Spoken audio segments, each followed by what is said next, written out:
into acting that my biggest problem would be, one, tearing down the good guy O.J. Simpson to play something else. I did a movie called The Klansman, and all people who were close to me said, you can't do that. You can't be shooting people and killing people and everything. And I said, wait a minute, now I'm playing a part in a movie, and I don't want to be on the screen O.J. Simpson. I want to be whatever character the people are looking at, and I got good reviews for it. I was glad I did it, and I thought maybe I would have to play more of those kind of parts. The guy was not a bad guy; he was kind of an anti-hero, but more of those type characters to kind of get rid of not get rid of the good guy image, but when people see me on the screen, not see, hey, O.J. Simpson, because if I'm playing a nice guy, a good guy, the image people have of me, it's going to be pretty tough for them to decipher, hey, O.J. from whoever that guy is. For the most part, guys are being realistic about things. They're not saying what people want to hear, and they're not living their lives the way people think they're supposed to live their life. Guys are being real. They're trying to say an athlete's like anybody else. You know, they smoke, they drink, some of them into drugs, you know, and they go out after women, and you name it.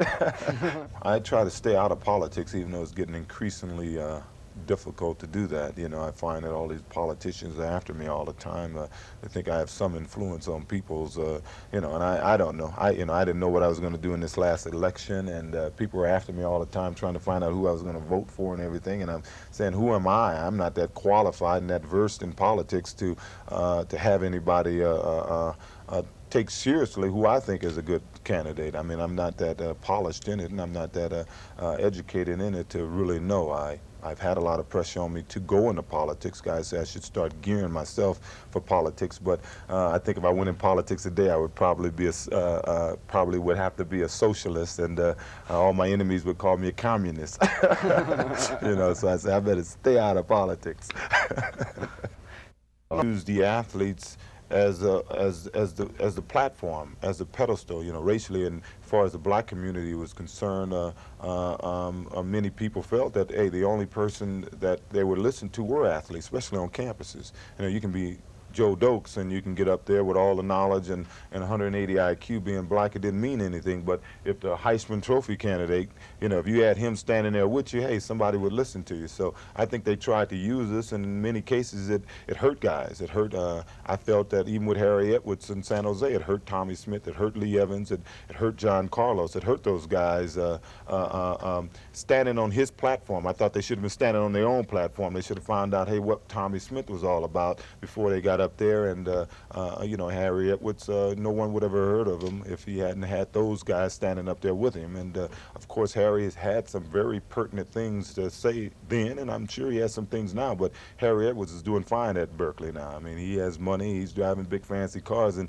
Tommy Smith and these other guys are, you know, they're looking for work. So I was guys that came to me trying to use me in that respect, but as I said, I had goals and my thoughts that I wanted to try to develop, and you know, I said, if I stand on the platform, I'm gonna be speaking for OJ. That level. But certain days you're on. I was pretty on that day. Some days you're on, and it's, you know, you know, and then some days you're thinking too much. You know what I mean? You get out there and you're trying to outthink the guys who are over there, and then some days you're just lost into the game, and that's why I find more and more that I have to get along. I have to sit on that bench by myself in the beginning of the game to get totally into the game, where I'm just feeling the game, and I'm not thinking about what he may do, what they do in this situation, and I'm just reacting spontaneously to whatever's happening. And that day, I was really on.